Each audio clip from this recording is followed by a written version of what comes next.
Welcome back everybody to another episode of Speed Junkies. Here I'm going to be installing a Mfactory Race Pack Stage 1 LSD in a S1 training. Right now I'm removing the speedo gear off of the differential using a puller I got from Advance. Just be very careful with this speedo gear. I did actually break one off of a spare differential I had trying to remove it. It's pretty brittle. So try to get the puller on there nice and tight where it's not going to slip off of it. And try to be careful. Try to tighten it and then stop. Tighten the puller and then stop slowly removing it.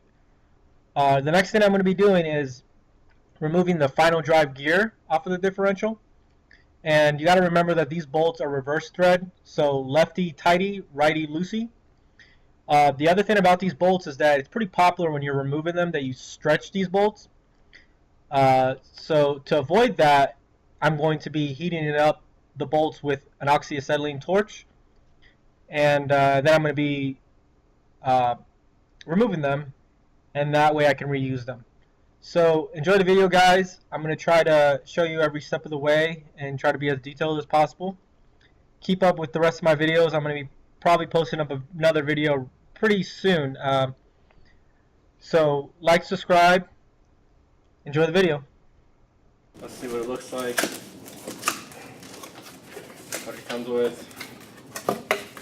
So, some instructions, warranty paper, receipt, catalog, some protective stuff, warranty coupon, I guess.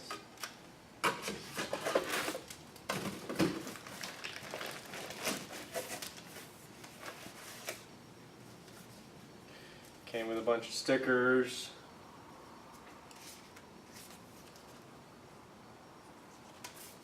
These are pretty cool.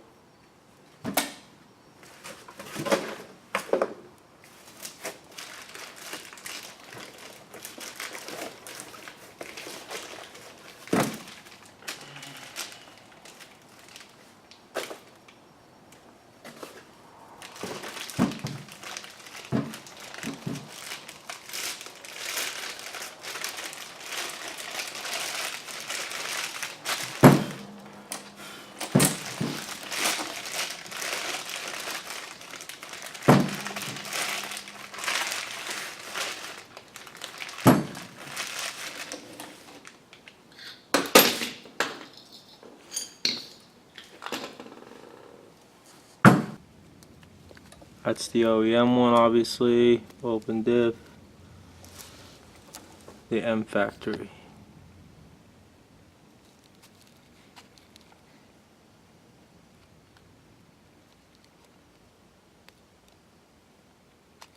And what we all look for. Bam, straight through. Such a beefier LSD. Or differential. Way heavier than this one.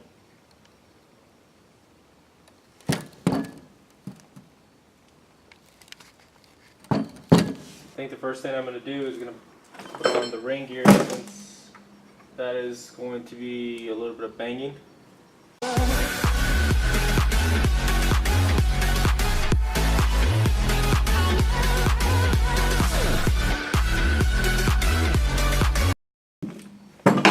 Try heating it up.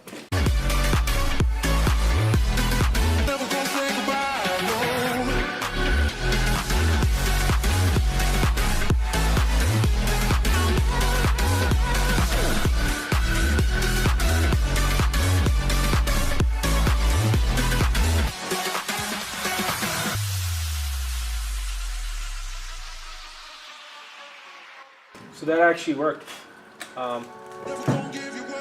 Didn't get completely flush, but it's almost there. So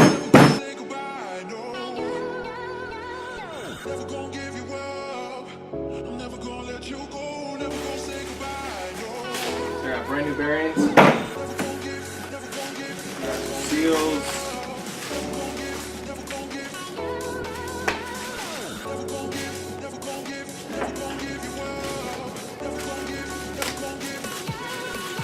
that's really the only thing I'm replacing on this train. The side differential bearings and then the axle seals. That's pretty much it, because I have actually had this gear set before in my own personal car, and I know it does not grind. I did inspect all the gears and everything, and the synchros. The springs all look good, so there is no reason for me to go through it. So I got the 2 axle seals. For the bearings, the way I install these, of course you can install it face down just like the original one. But there's, if you look, there's grease inside there. So what I'm going to do is just set that there. Let's see.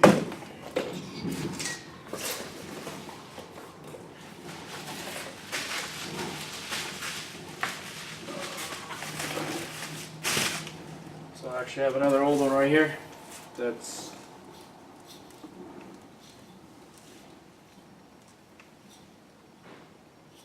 that one's actually not bad. It's going bad, but not bad. So I'm going to put that like that on there. And what I'm going to do is pretty much heat it up just like how I heated up the Speedo ring gear with propane. I never do that with the oxyacetylene. I use that for the bolts. This stuff is real hot, so I use the propane for the bearings. Of course, I'll have my gloves on when I come to move them over, but I should be able to heat up the inside. What you're trying to do is heat up the inside sleeve in here, this metal sleeve. I forgot what it's called. It's real late right now, but that's what you're aiming the heat on. You go back and forth. You can heat up the middle. It's going to expand. I'm going to pick it up with the gloves, put it on there, and it should drop right away. If you need some help, I'll bang it a little bit with the plastic mallet. And if I really wanted to, I could always put the other old one on top of it on here and bang it on. So I'm going to get with the heating, see if that works. So I'm going to heat it up pretty much. You'll know when it's completely heated, when it's heated enough, when all this grease that's in the middle, I don't know what yours will come in, but mine is particularly blue grease. That should all be melted. That's how you'll know that it's ready to go. But of course, remember to flip it when you drop it.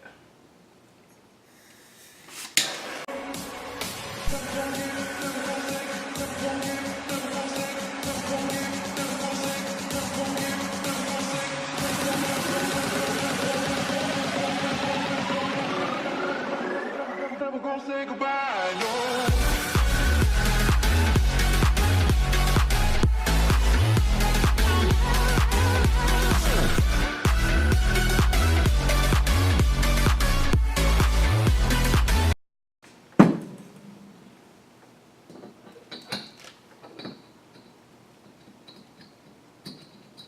Bam! Slid right on there.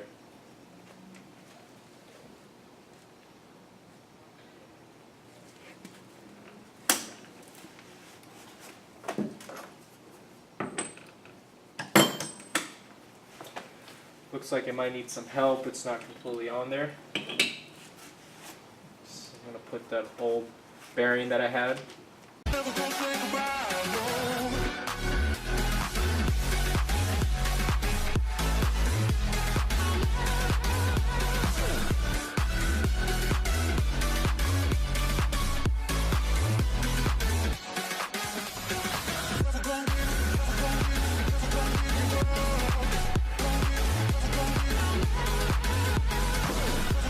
There you go. There it is installed.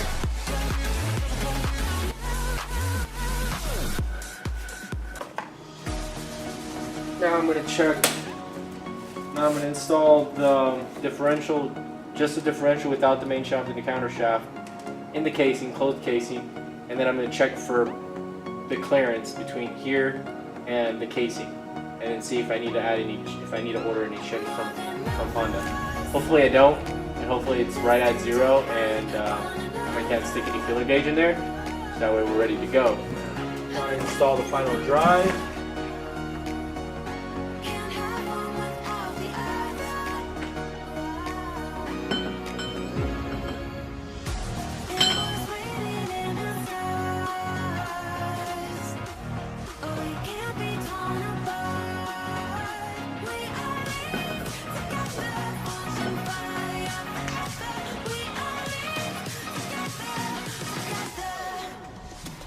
put a little bit of thread locker on all of these.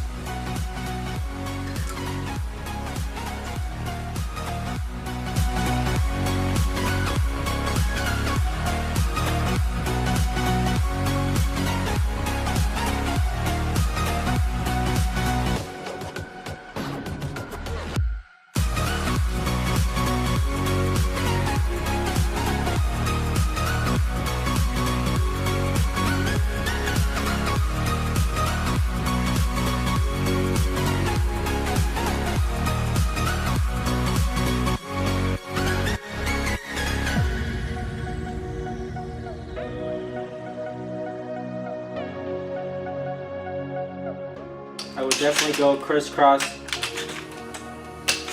just because that way it evenly goes down.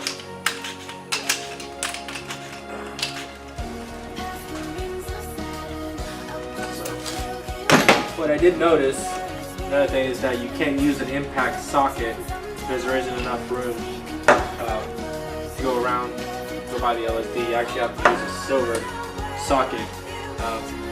Well, there goes nothing.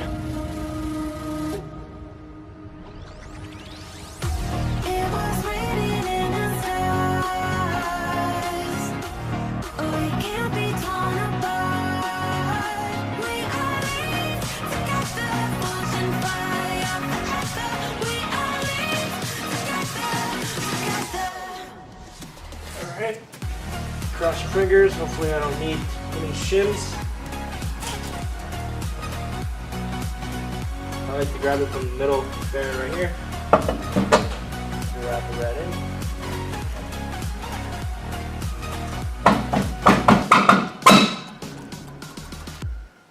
Good job.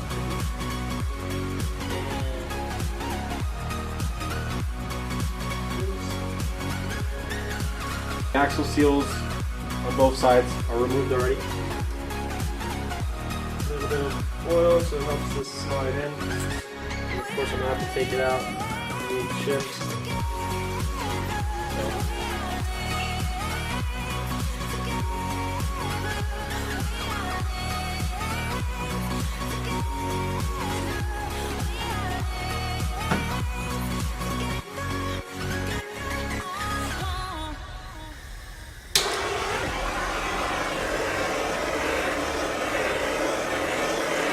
It's pretty cold right here right now at night, so that could actually affect. It is going to affect the oil definitely, but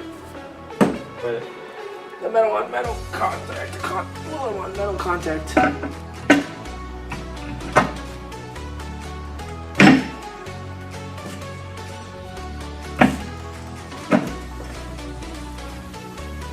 Yep. There you go.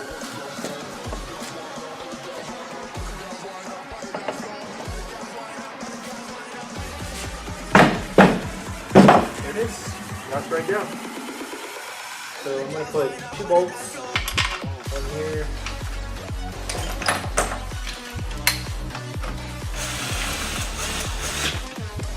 And 1 on the other side.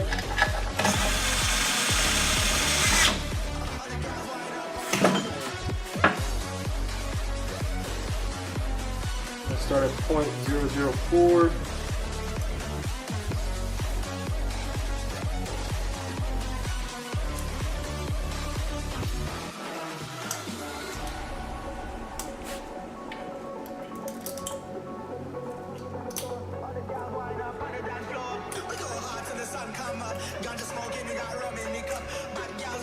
Actually not going in. So let's see. I'm going to do something real thin, like 0.0025.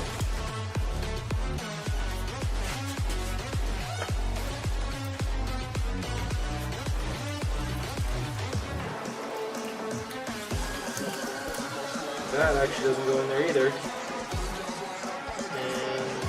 So I think the thinnest that I have is 0.0015.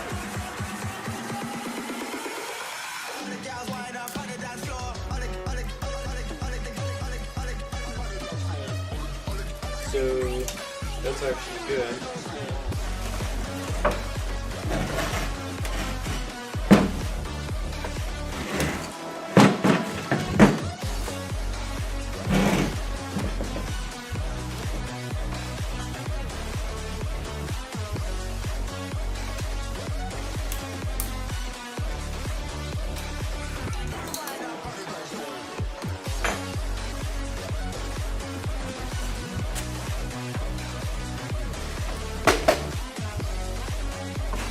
looks like I will not need any shims.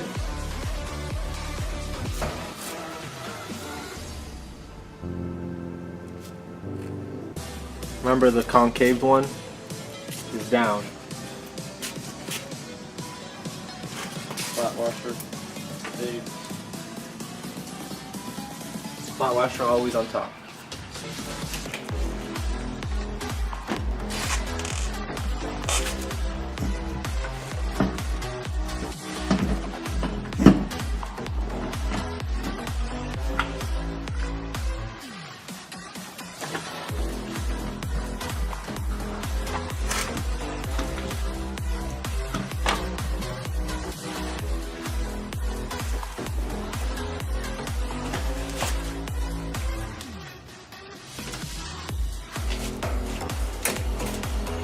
So a couple tip, guys. One of the things about this training that I'm using here, it's a S1 training. It's a cable 90 Integra LS. There's a couple differences. So one of the differences is that I don't have a reverse synchro right here, like a hydro or a 92 and up training. I do have a bearing. It's just stuck in there, and that just rides right on this right here. And the other thing is the arms. The arms are actually one piece. It's only got 2 holes down here that it goes into. Show you guys what a LS, what a hydro would look like. So here we go. So if you look right here, you got an extra synchro and washer, and then another spacer and a bearing type thing that runs in there. So, but anyways, so back to the actual training. So I already have it all together here, but one of the things you got to do when you put it together, you put the selector in first. You make sure it's a neutral. And I like to stick my little flathead in here, and you're gonna make sure this is all in neutral and all the synchros are in neutral. You're gonna slide it into this right here. On my particular train, there's a little slot down there that the selector actually has to slide into the rod. On the hydros, you don't have to do that. And one of the things that makes it easy when you're installing this bolt, and this bolt is to install this one and this one. You do this one with a magnet. You connect the bolt to it, go down in there, and maybe stick your finger and then pull the magnet out. Tighten that one, tighten that one. Of course, not all the way tight. And then when you come to put this one in, start to thread it in, and you're going to notice that this guy is going to try to hit it. So what you do is go like that, which is all you got to do with this guy right here. It's a little trick. Bam. And then you got extra room to actually tighten that bolt, and that way you don't round that head like how it's being rounded right now. Once you get that in there, then the next thing I like to do is put the actual reverse gear in this guy and put it in. It has a little slot right here that the Allen head would have to slide into. And then once I got that in there, I put the actual reverse selector. I put this part, I hold this guy up, put it in there, slide it into this, put those bolts in there. I hand tighten everything. Everything I think by the book is supposed to be torqued down to like 8 pounds or something, because this is an aluminum cast. So you got to be very careful about over tightening. And then another tip, when you are removing this gear set out to install the LSD, it's always a good idea to just get like a rag or a towel and just sure that's clean. You just throw a rag or a towel when you're ready to remove it. So when you're removing the tranny, you remove all these bolts, remove the selector, you do everything the opposite way that I just talked about. You remove the selector, you remove the gear selector, the reverse gear selector, and the gear, and then you're ready to pull the main shaft and counter shaft off. You leave the forks on there, throw this on there, and then hold it together with 2 hands like that, and then you pull straight out. And then I would leave it in the rag and lay it down, so that way nothing moves around in here, and then that way it's easy to put it all back together. Unless you're going to change out synchros or anything, even if you are going to do that, I would still do that and then put it on there and then worry about removing everything later. Just makes it much easier to put it back together. So now I'm just going to test fit the case.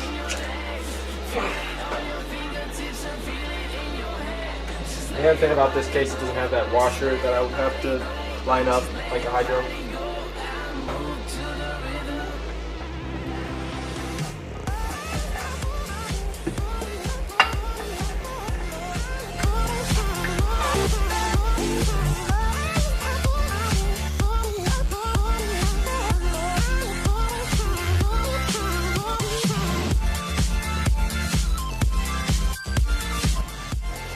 Put 2 bolts in, tighten them, turn on the side, and I'm actually going to check to see if it spins around well, if there's no in and out of play, and if it shifts well, before I turn it back on its side and open it up again.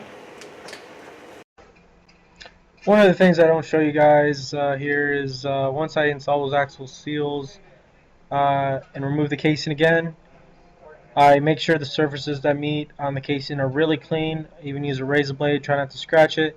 But what I would recommend to do is use a like an abrasive shop towel, one of those red towels that they shop guys have, mechanics, or you can use an old piece of jeans off of like a jeans pants, rip off of a piece, and use that, and that's pretty abrasive enough to remove the leftover sealing. Once you have that all clean, if you're using a Honda bond like I am, I like to spread it out with my finger evenly throughout the casing, and on both sides I do, and let that and install the casing together. Put the bolts on there, 12mm bolts that hold the casing together, but barely hand tighten it. Don't let that don't tighten it just enough to where it holds the casing together. Let that sit for about 15-20 minutes, then come back and tighten it, torque down to manufacturer specs. If you're using RVT, it's a different story.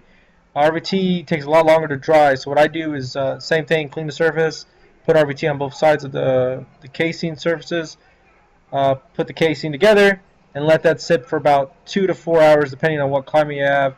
I would even let it, in some areas I would that are really humid, I would let it sit for about 6 hours or even 8 hours.